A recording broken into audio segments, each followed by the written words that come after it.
Russian President Vladimir Putin acknowledged President Trump's interests in Greenland, saying, quote, "It is a profound mistake to treat it as some preposterous talk by the new administration." Back with me now here on the Hill, Carla, the former U.S. ambassador to Denmark and Greenland in the first Trump administration. Always nice to see you. Thanks for being back here, Carla. Great to see you, Blake. Thank you. So when you were the ambassador, this and the president brought this up in the first term, it was kind of like, ha, laughed it off. What's Trump thinking? You thought this was serious the whole time. And today the president brought up China and Russia. How do you view this? It's 100% about China and Russia, countering our adversaries. President Trump is looking at the Western Hemisphere and saying, things are not in a good place. The American people are not secure. Let's make sure Greenland's secure, the Panama Canal, and the Caribbean, South America, and Central America. And that's why you see so much attention on our hemisphere. So you say it's 100% because of Russia and China. I'm guessing it's not a 50-50 split. How does that shake out? So Russian submarine and ship activity is very big in the region. They're cutting the undersea cables. That's all open source. China has a lot of activity in their ships, but mostly it's economic coercion. They tried to bring Greenland into their Belt and Road Initiative, but what's happened now is a missed opportunity for the best diplomatic experience that Greenland has ever had.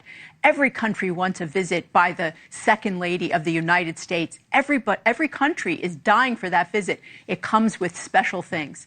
And Greenland had invited Usha to come to the biggest event in Greenland in the whole year, their dog sled race. And they had offered her to wave the flag. So she was going as a family. It was exciting. And then this got walked back a little bit, right? Well, Denmark's government has pushed Greenland so hard and scared them so much, and it's really a shame because Denmark's treating the Greenlandic people like children. They've never developed Greenland. They can't defend Greenland. They've never tried. So it's really it's a shame what's happened. So that's the argument that the vice president was making today, in part, when we heard him there. But the polling shows the folks there are basically saying, U.S., take a hike here. You've told me before you think a deal, and we heard that from the vice president today, eventually comes about it. What would a deal look like, especially when it involves a group of people who are basically saying, get out of here? Well, I don't know if you saw the video that President Trump dropped today about the United States and our relationship with Greenland. We occupied Greenland during World War II, we secured it, and we stayed until the end of the Cold War in the 90s. And so then we shut down our bases. We basically handed everything over to Denmark and walked away. But because we walked away, we haven't been securing the Arctic, the high north. We've really let our attention go to other places, like wars in deserts. So you mentioned the Arctic and the high north. I know the Earth is not flat. No. But I want to direct your attention over here real quick. This is sort of the world map, right? So this is the Pitofik Space Base, which is where the Vice President, Michael Waltz, were. It's above the Arctic Circle. Above the Arctic Circle, the northernmost military post that we have, right? Yes. And so you got the Arctic Ocean here. You've got several seas and waterways.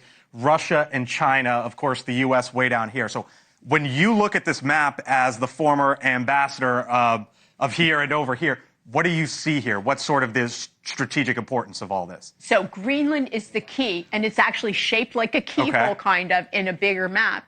Greenland is the key to our security in this region because the seas around it are so important, but also the land. It holds a lot of wealth. It's never going to be able to be tapped unless a superpower So holds them. the population is basically here. A lot of it, yes. A lot of it, right. And the space base that we have is up there. Yes, and when you say a lot of it, I mean 57,000 people on a landmass. The part not covered with ice is the size of the state of California, but that Greenland is 1/3 the size of the continental U.S., so it's gigantic, very lightly populated.